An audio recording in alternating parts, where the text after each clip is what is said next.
All right, so I have with me today George Fowler. George is a trainer for ICEFT, EFT, and is the president for the New York Center for EFT. Welcome, George. Oi, Debbie. Oi, the Oi! Brazil community. Brazil, hello, I miss you all. Yes, yes. George was with us in Brazil last year, I think October, Yes. doing a core skills 3 and 4, and we had a really great time. And he loved the Brazilian dance there. And the Brazilian food and a lot of Brazilian things I love there. Yes, Great yes. place. Yeah, right. So today we're going to be talking a little bit about working with escalated couples, and in particular about now in this situation where a lot of us are having to do telehealth, how that impacts how we work with couples. And so George, you have kind of an acronym that you use to help us remember some of the basics of working with escalated couples. Can you Yes. go over that with us? The acronym is TERRA, right? This is terrifying. It's how the therapist is going to keep control of the session and their focus. So Yeah, Terror, Terror. yeah, And the T is really probably the most important. If people just listen and do more of this, even online, T is take control. It's our job to create safety in session. And one of the biggest things we do as EFT therapists, mistakes, is we want to be so polite and we want to listen to people. So we let them talk to each other. But if two people are really defensive and want to be heard and they're both speaking to each other, they can't hear each other.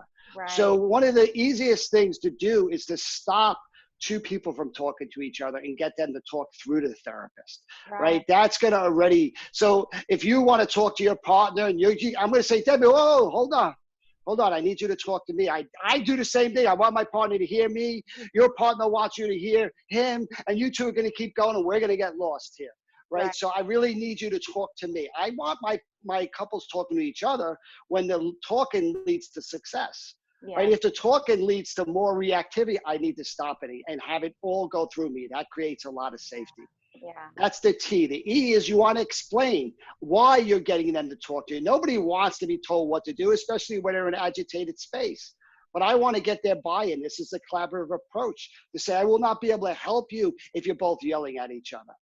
Yeah. Right? What I really need you to do is both of you have good reasons, and I want to understand both of them, but I can't do it simultaneously. Who wants to go first? I'm getting them to talk to me to make this decision. I want to tell them both of them will get their chance, right? They have equally important things to do. They have different versions of the same events. I need both sides of the story, right? Yeah. But I can't do it simultaneously. That explanation also builds a lot of safety in the session, Yes. Yes. Yeah. right? Yeah. And I The just, R, oh, sorry. No, I go just, ahead. in all of that, yeah, you're just making it overt, right? Telling the couples what you're doing and why, and then validating what they're doing, the good reasons they have for it, but also making overt what you need from them. Exactly. Yeah. Exactly. Then R is for restrain interruptions, right? We need to have a plan. Even though both people say yes, one person has to start talking. The other one's going to say, wait, that didn't happen that way. What are you talking about? And they're going to jump in. You Yeah. got to have a plan for those jump-ins. You just can't get surprised by them all the time. Yeah. Right. Yeah. So we really want to be able to say, yes, I can see you're telling me something important. I'm writing it down. We're going to get back to that. Thank you for sharing it. Back to work. I want to keep my focus. I want to close, validate, and honor the person jumping in, but I don't want to switch my focus. I can't be working with both people simultaneously. Yes. If Yeah. I do want to shift my focus, I want to say something to the other person I'm leaving. Well, you know what? Your partner's, a lot's coming up for them. I see them crying. I really want to understand. Would it be okay if we do that for a couple minutes? I promise I'll get back to you, right? Really clear about the moves, our intentions, why we're doing what we're doing, getting that collaboration from them. Yes, absolutely. Then the second R is for regulating affect. It's so important. Probably the most common thing I see with escalated couples, mistakes that therapists make is they go too soft, too slow. When somebody's saying, I hate you, you never listen, I don't know if I want to be married anymore. And I say, oh, that must be so lonely. Like I'm way too far away from them. Right. Right. So I really want to be intentional with raising my energy a little bit. It's a lot easier for me to match that energy. And that doesn't mean I'm screaming, but I'm just saying, yeah, Debbie, I can see you're frustrated. right? So you're so frustrated, you question why you're even here. You Yeah. just keep trying and trying, and you keep finding yourself back in this place. Mhm. Woo! I get you're frustrated, Yeah. right? That energy is really important to kind of starting to calm it down. Yes. Yes, absolutely. The O is to really organize the function of a secondary emotion. Most therapists want to just get the primary, the vulnerability, that they don't see the value. They say, yeah, I get you're angry, but let's get to the good stuff. No, let's help people understand what their anger is, right? Is their anger their hope? Is it their protest? Is it their sense that, somebody will listen to them and see them? Why is somebody going away? Right? What is that going away doing? Is that giving them safety? Is it making them feel like they can reset? We really want to understand the function of the protection Mhm. before we just bypass it. Step 2 in EFT is understanding the function of something, Mm, right? Of the defenses. Step 3 is getting to the vulnerability.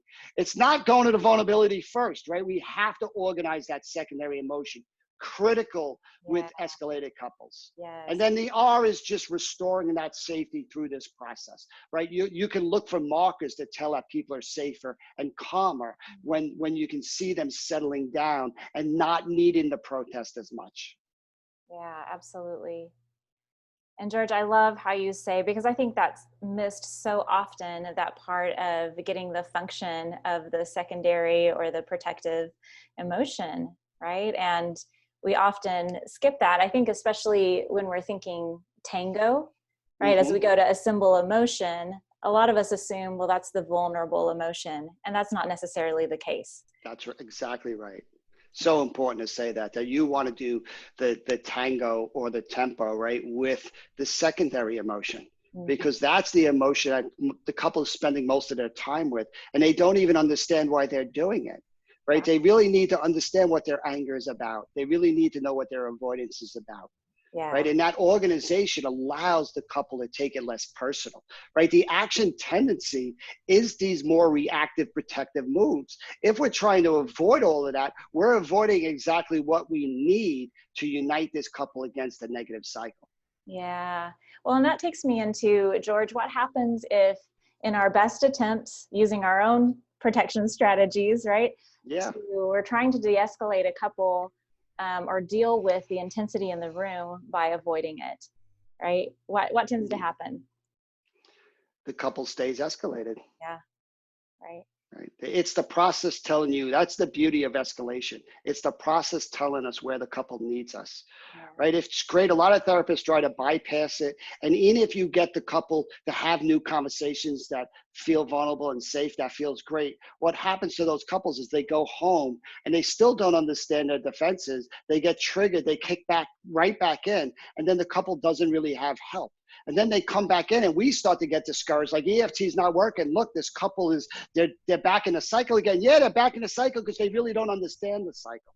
To Yeah. understand the cycle, you gotta really make explicit the function of the protection. Yeah, that makes so much sense. And it is so tempting, right? Because the vulnerable emotion is so beautiful and those moments are so beautiful. And so it's so tempting and we can even have those sessions where they go into the vulnerability and respond to each other.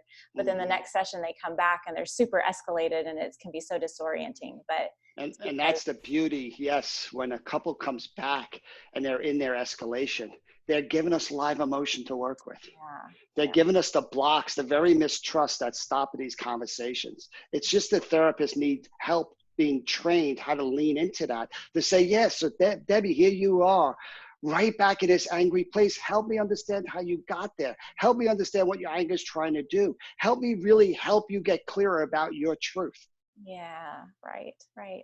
And that's so validating for the clients too, to know that we want to be there for them in their escalated emotions too, right? In those And places. how, Yeah. yeah, how different would it be if instead I said, Debbie, really? You're back in this place again? Right, I mean, right. don't you know the anger doesn't work? We've talked Yeah, about this. The anger makes your partner go away, and yet you're right back in that angry place, right? I'm just going to explain to you what you're doing is wrong. And even if you try to agree with me, you're just going to hide this part of you. That yeah. is so important to really understand what it is. Oh, yeah. That's such a good point. Yeah, yeah. And so what would you say, George, are some of the differences in working with escalated couples in person versus working with them online. Oof, yeah. I mean, I'm getting a lot of, like the rest of us with COVID-19, right? Yeah. I'm seeing all my couples online right now. And, I think like anything else, it has some positives and some negatives. I mean, for the most part, it's harder to read the nonverbals, Hmm. right? It's harder to see their faces. It's harder to see their body language. It's harder to know like what I'm supposed to do. Give you an example. I just worked with a couple first time, and it was a pretty good session. They were arguing, but I helped them understand their cycle. They felt really responded to, and I was just seeing their faces and their hands when it would come up. And at the end of it, I said, well, is there anything else you think I would need to know that would be helpful? And the husband goes, yeah, and he turns the camera. He's totally paralyzed from the chest down. I did a Oh, whole session wow. having no idea that this man was paralyzed. You think that influences what's happening? Yeah, a little bit, right? Right. But I totally didn't see it, You right? So I can't didn't see see it. it. I had no idea what was happening. So I'm Right. always reminding myself, I need to kind of get different vantage points. I got to need to get more creative online because what I'm missing, it's also harder Mhm. because you're missing nonverbals. You got to work a little bit. Yeah. But what I like about it is people are having these conversations in their house. Yeah. Right. I think the hardest challenge for a lot of couples is taking what happens in the therapy room and bringing it home.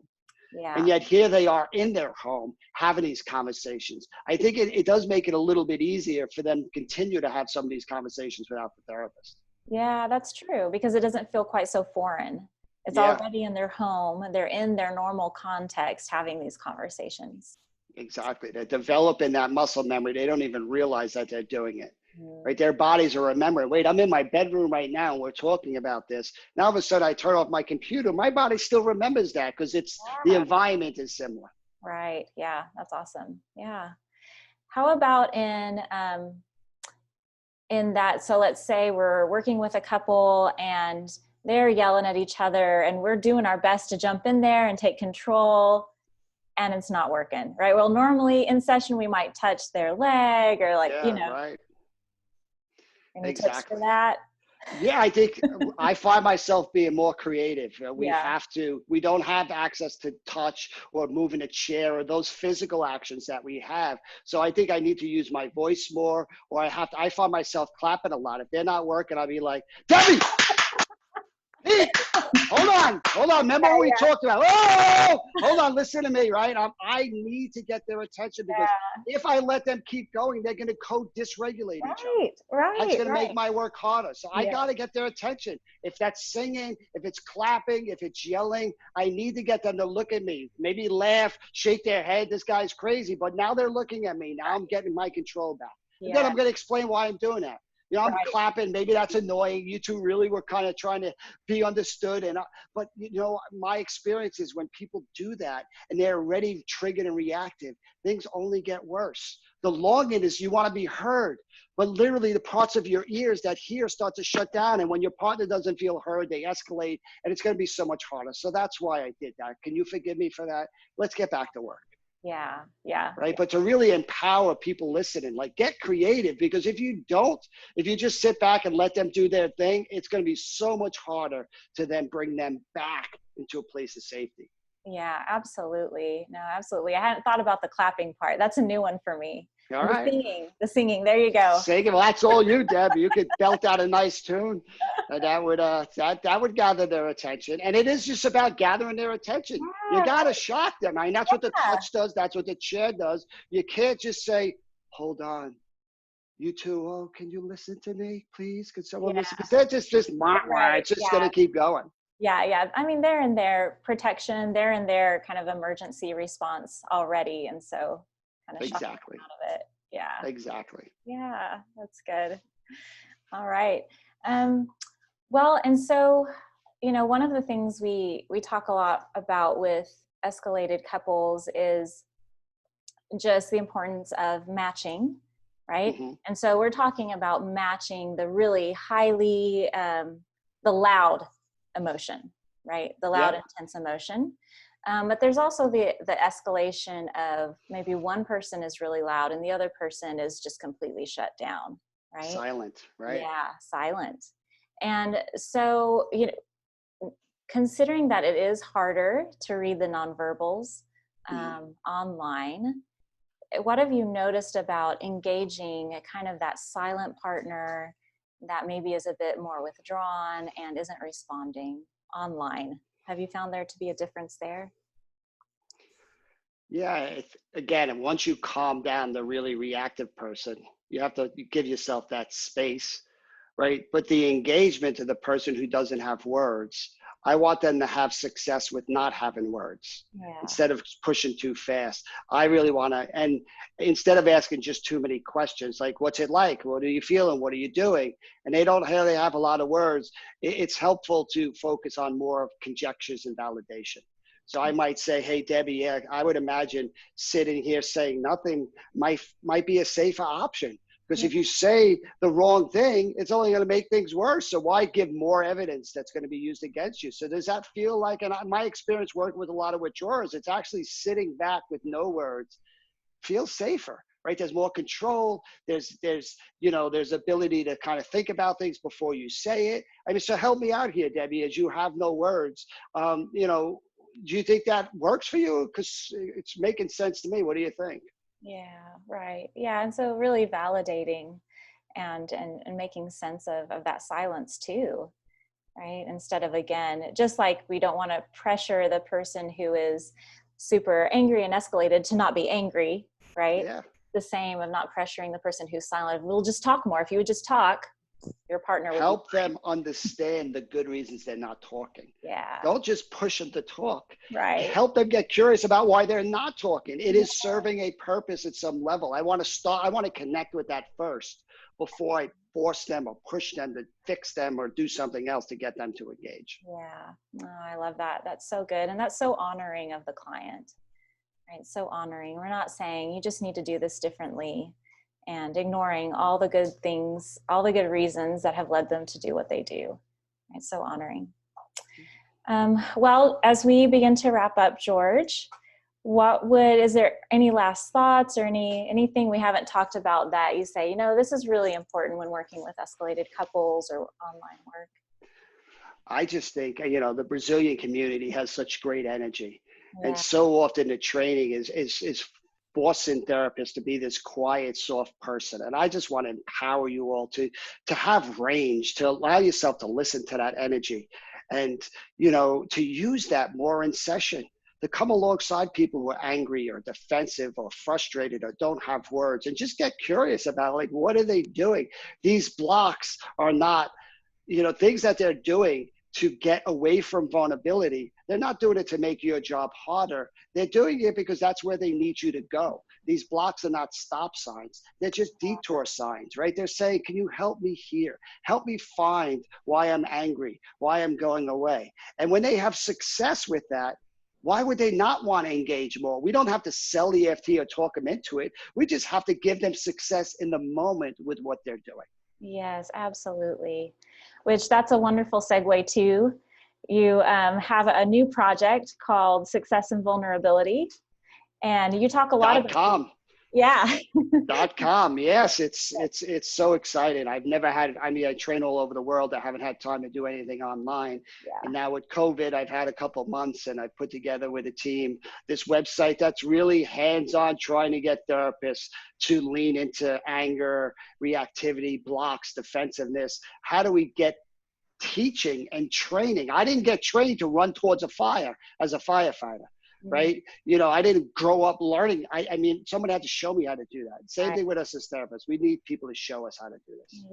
Yes, absolutely. And so if you want to check out George's new project, it's successandvulnerability.com. And I believe they're looking at translating some of those materials as well. Yes, that would be so helpful. Yes, yeah. And so please check that out. And George, thank you so much for being with us today and giving your time to the Brazilian community. We really appreciate that. Well, thank you, Debbie, for your service too with the Brazilian community. I know how special they are in your hearts, and we're all in this together. So it's a beautiful thing. All right. Well, all right. Ciao. Ciao. I got ciao. Oi and ciao. All right. I like this. All right. Thanks, George. There. All right. Bye-bye. Bye.